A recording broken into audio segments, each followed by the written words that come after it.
Welcome back to another video. Today we're gonna do an installation of the blueMSX. I'll show you the websites first. You can download them straight from the websites. They still exist.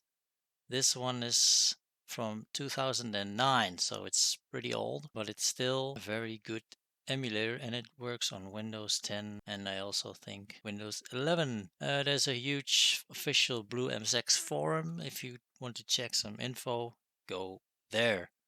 We're going to start the installation of blueMSX. I have a folder here and inside here we have blueMSX full. You can also download an installer, but I tried that and I couldn't install it where I wanted it.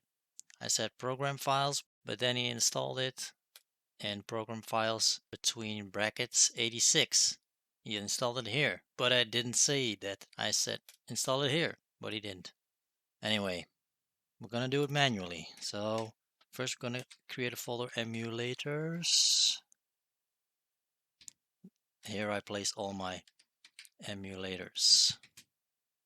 And we call it blueMSX, and then we say okay. Yes, install. Ta-da! There is already a link, but as you see, it's the wrong location. I didn't remove it, I guess. Anyway, we're gonna remove this one. We're gonna create a new link. New shortcut. Browse to the location. Okay.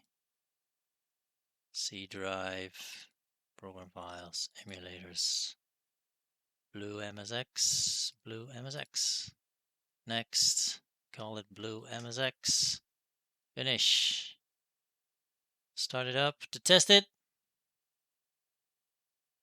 It looks like it's working.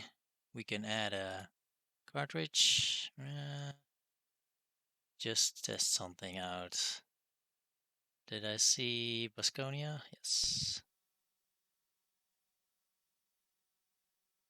I think yeah, the machine is MSX2 standard.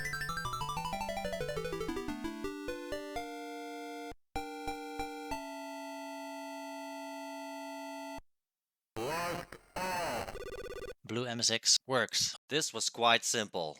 Next, openMSX. That's it for this video. This is how you install blueMSX. Until next time.